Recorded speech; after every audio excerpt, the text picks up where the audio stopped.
She yelled at me. I must have said something rude. That still happens every so often. An innocuous remark can greatly upset someone. I must keep practicing.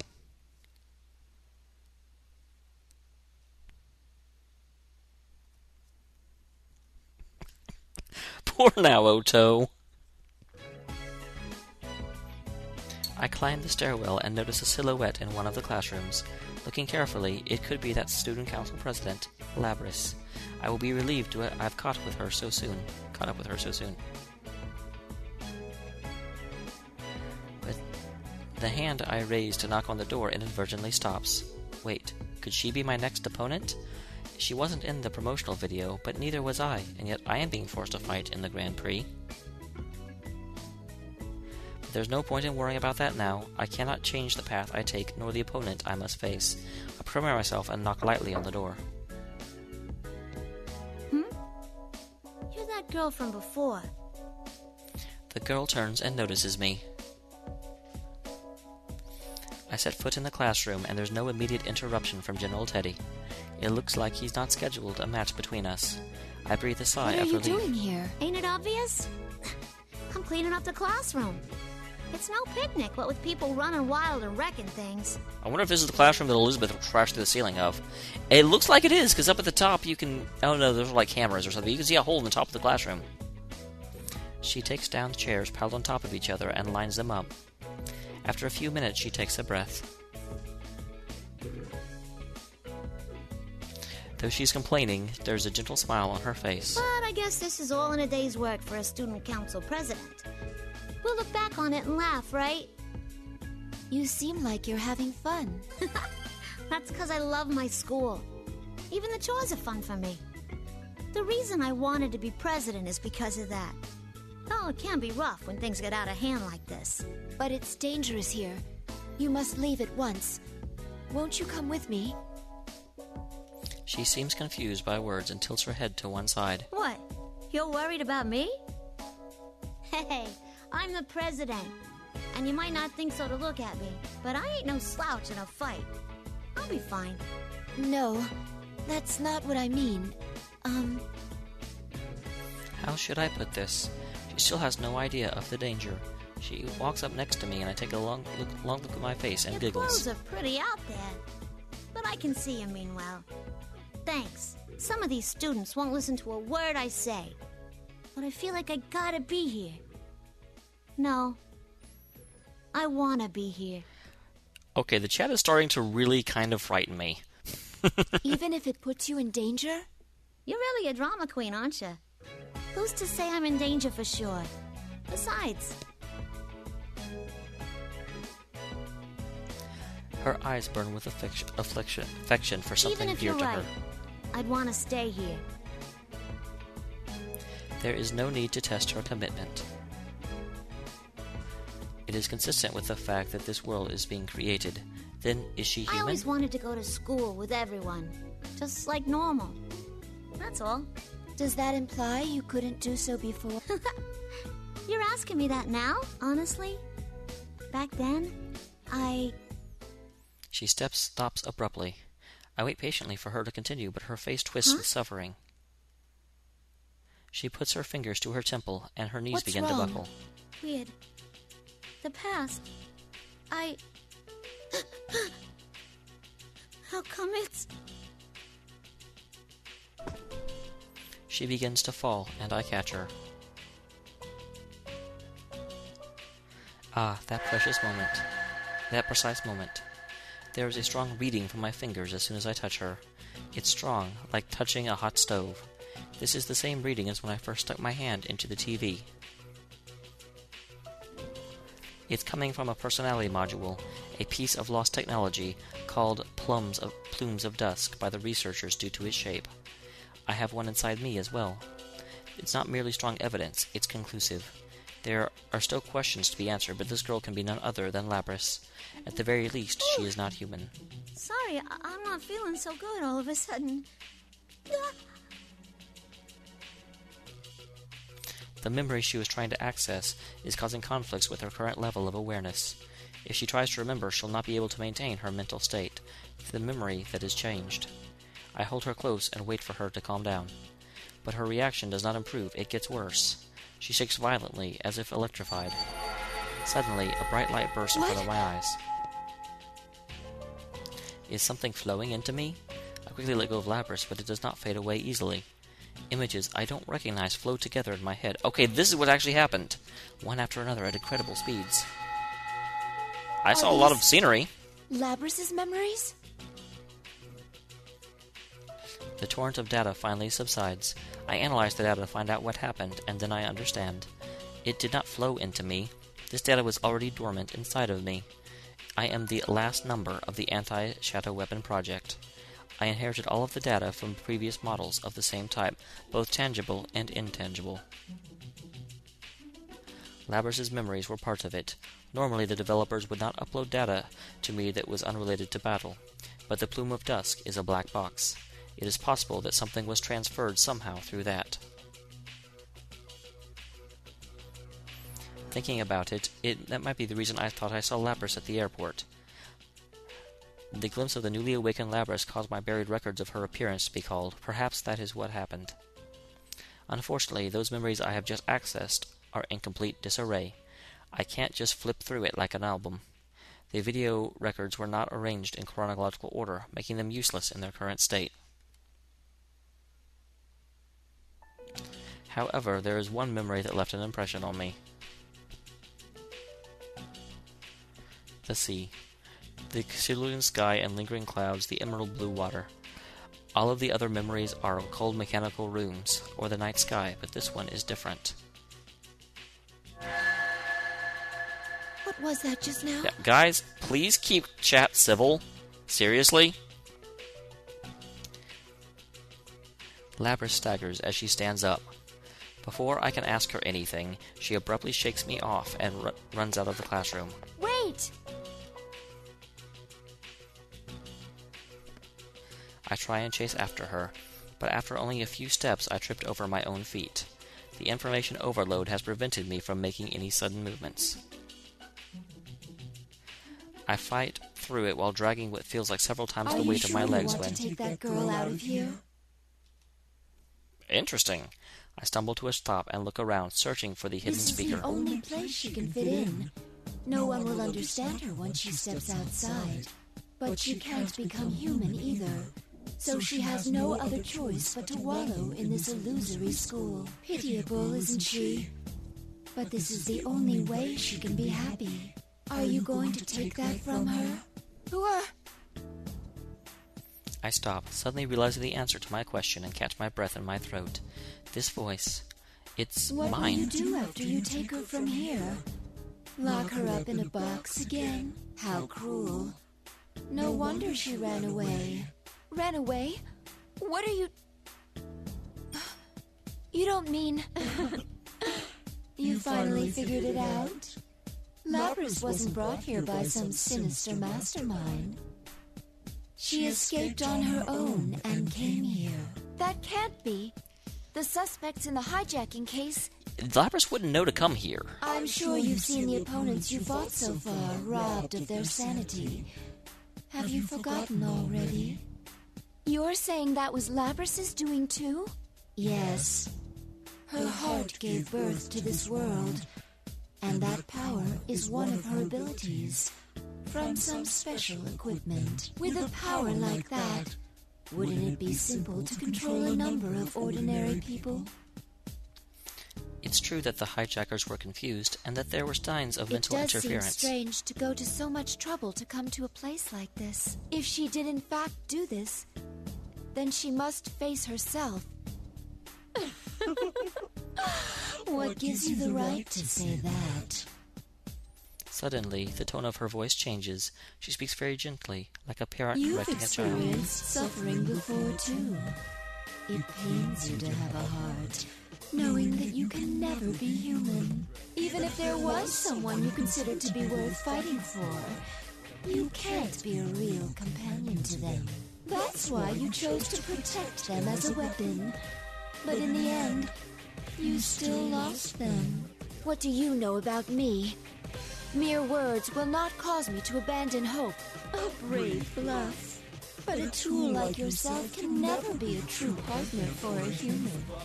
Doesn't your heart yearn to be by their side and to be loved? It hurts so much that I wish I could go back to how I was before I gained a heart. Has that really never once crossed your mind? I think not. That pain will never completely disappear. It will always fester inside you. Isn't that right? Even if you take Labrys away, the same will happen to her. She'll become just like you. Is that a fate you want for her? You see, here you can have anything, as long as you look away from the truth. That doesn't just go for Labrys, but for you too. Even the things you have lost forever.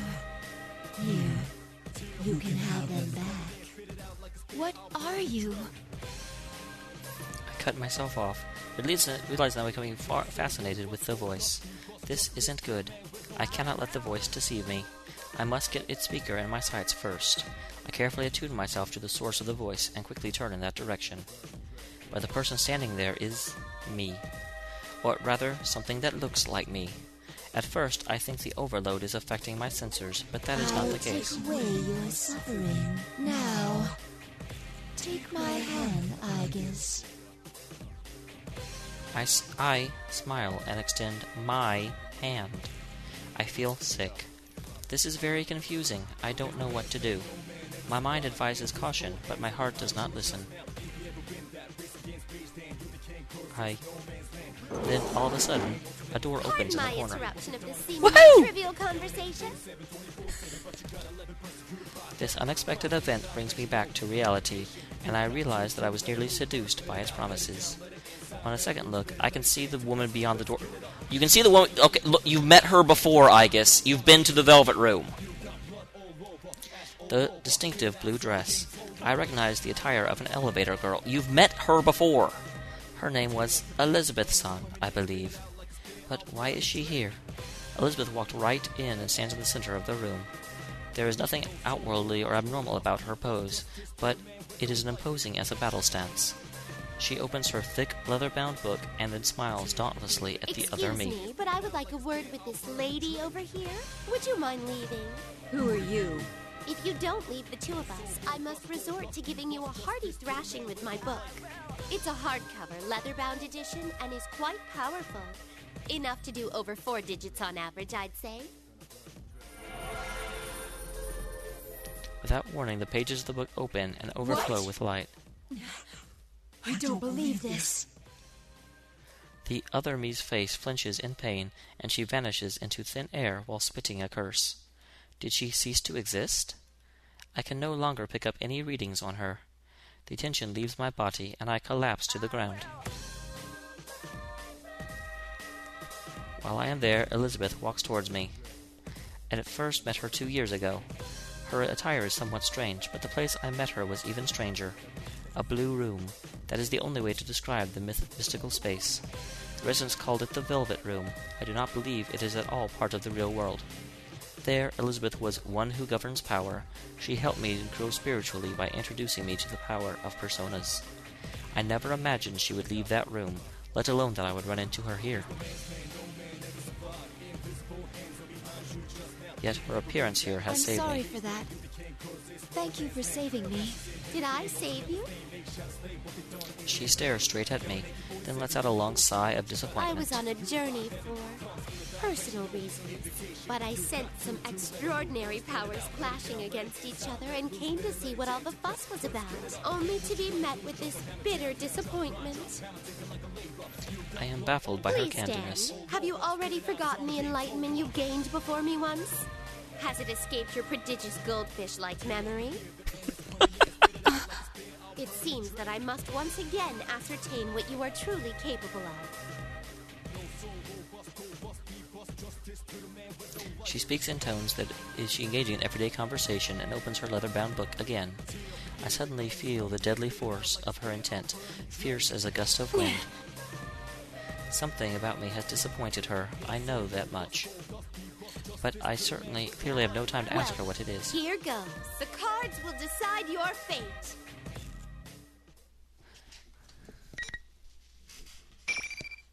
It's over 4 digits!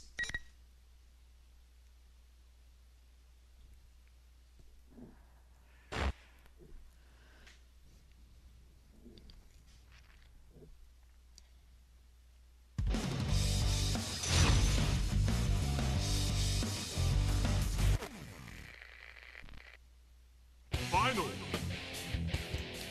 Fire! Persona, here! Oh Attack! my. Up your fire! Oh Your fate is in the call. Down! Try. Attack! Oh. Here I go! Persona! No!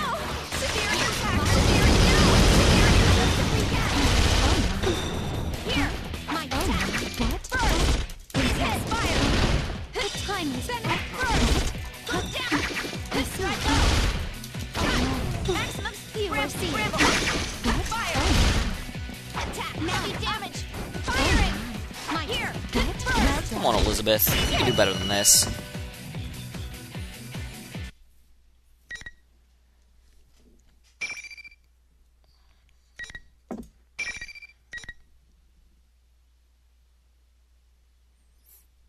Yeah, and according to Damiel, his name was Ryoki Hachi.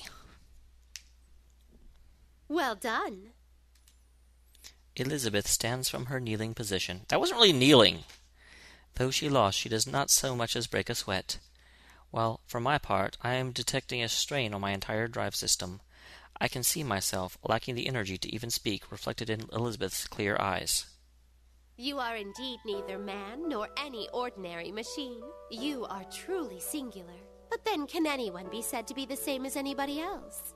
People anguish over the gulf between themselves and others, and the lack of any who could possibly understand them. How is their situation different from yours? What defines life is not death, but bonds. That is the answer you once reached. Then take that to heart and go forth. Remember that your bonds will remain unbroken, giving you the strength to withstand any suffering. My bonds. I, too, am currently on an endless journey, but I anticipate that you will become a compatriot of mine, unbound by the limitations of time. I hope that you will not be led astray by trivial things. With that, I bid you good luck. Elizabeth bows and finally shows me her smile. Immediately after, she turns on one heel and walks towards the hallway.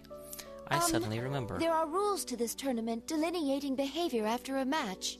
Such parlor tricks can get stuffed. I shall be on my way. True to her word, she leaves the room with no trouble, and closes the door with an exaggerated slam. Those walls were nothing to her.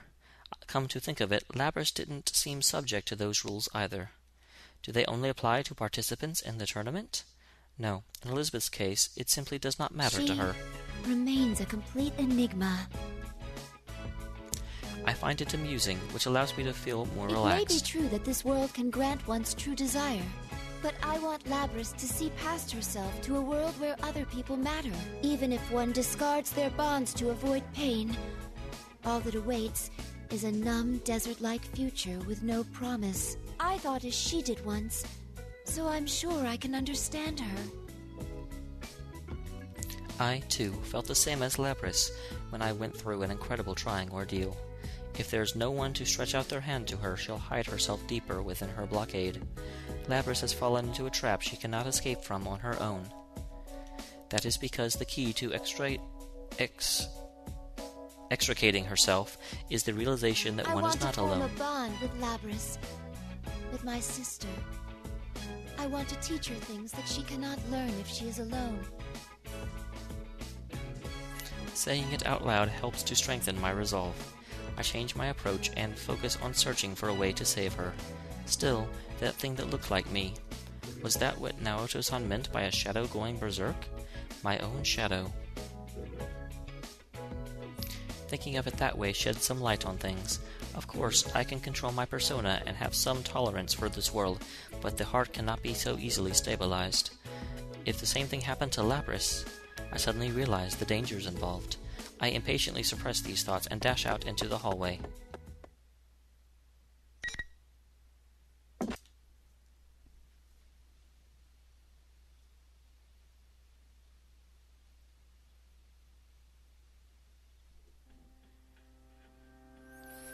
I follow the path formed by the invisible walls. Eventually, I climb the stairway to the 3rd floor. There seems to be no walls here, allowing me to go as I please. I can tell the end is near, and so I prepare myself. Soon, I stand in front of the room that has a sign outside saying, Announcement Room. The door is half opened, and I can sense someone inside. I cautiously press up against the door and peek around it. This is an announcement room, as the sign indicated, but the space inside is much larger than the classrooms I have seen. The equipment here is closer to that of a TV studio than what I would have found at a school. On top of that, the back wall is made of glass, showing a view that is clearly not a schoolyard. Taken together, this is the first distinct sign that this is not the real world. As expected. No, that's not either. This has been going on for like 2 hours, and this is one of the longest ones. Whew. As expected, Labrys is here, standing in the middle of the room. There's also another boy and girl as well. The girl is holding Labrys' shoulders, and the boy stands in front of the pair, protecting them. Across from them is General Teddy. It seems to be this is the end of his line. I've seen that boy's face in the video. Yosuke Hanamura-san, I believe. I am not familiar with the girl's face, but I do recognize her distinctive voice. It's the same voice that had been commentating on the fights, along with General Teddy at the school's PA system. I know, I'm surprised that Yosuke is the one that they're saying made it. From the tone of commentating, I thought she was working with the general, but right now she seems to be on Yosuke-san and Labrys' side. I recall what Chie-san told me. Chie-san said that she, Rise-san, was originally their friend, in which case she might actually be another victim. General Teddy gives a cruel smile and squints his eyes and speaks. What a shame. We gave it a try, but there's no way anyone would understand you. Huh? General Teddy's voice and tone have gone a complete remarkable change. Listening closely, this voice is... so it finally reveals its true form. One of them has to understand how I feel. Isn't that what you thought? The important part is that it's all your fault. That's not true. You still refuse to remember? Look at me.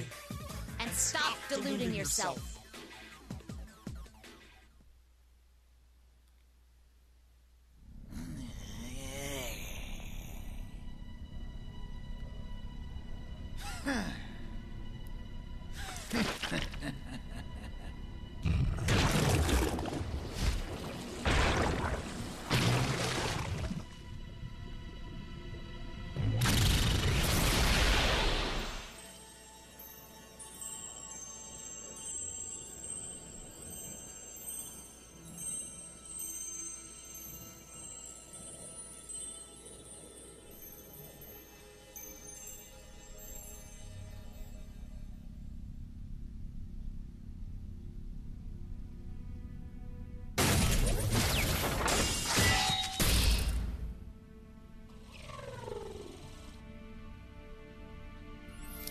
No, I haven't, Sonic.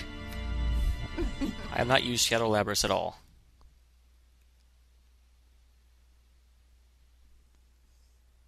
I am a shadow. The true self. No way. She has my face. But the face is the only thing that's the same. The rest of her body is covered in metal. There's no doubt it is man-made. Labrys lets out a short scream and backs up. I'm not like that. Calm down. It's just taking that form to agitate you. Yosuke frantically tries to calm a confused Labrys. It's just taking that form to agitate you. That's what he says, but is that really the case? I have my own suspicions. No! Taking that form, huh? Well, you have a point. I do have the power to confuse people's senses, warp what they're seeing, twist what they're hearing. That's how you made my senpai fight each other. Of the things you're seeing right now, which do you think is real and which is fake? The former General Teddy, no, Labrys' shadow, breaks into a grin. Labrys, meanwhile, is cringing in fear as she holds onto Yosuke's sleeve. No, I'm not like you. I'm human, aren't I? Huh? What do you mean? I can see that Yosuke does not know how to answer these sudden And questions. how did I come to have these special powers? Why, it's because I have them.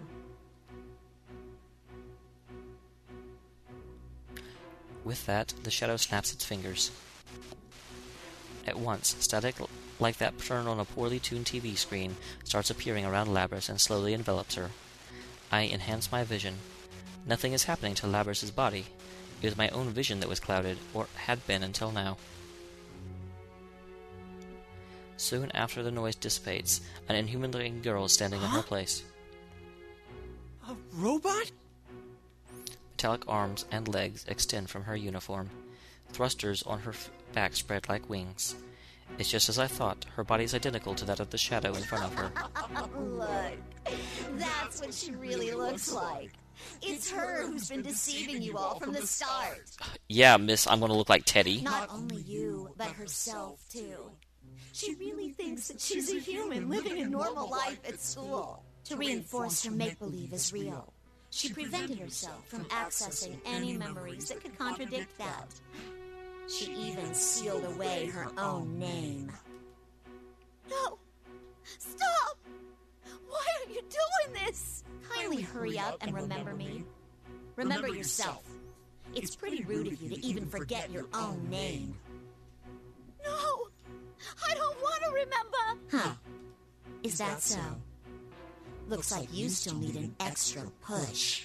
The shadow grins evilly and swings the enormous axe at Labrys, or actually at Yosuke-san. Senpai!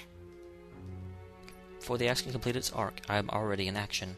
I must intervene. Neither Labrys, in shock of seeing her true form, nor Yosuke-san or Rise-san are prepared for the attack. What the?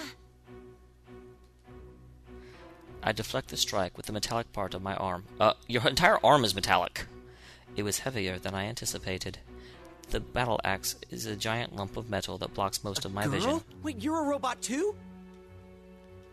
I turn my head to Labrys and look straight into her shocked You eyes. must remember, that is the only way the future will open up to you. You must accept it, no matter how painful it may be. I tell her her name in a clear voice, her official name, which includes something no human has, a model Your number. true name is 5th generation anti-shadow suppression weapon, Labrys. Labrys quivers violently as if an invisible arrow had pierced her chest. To be continued.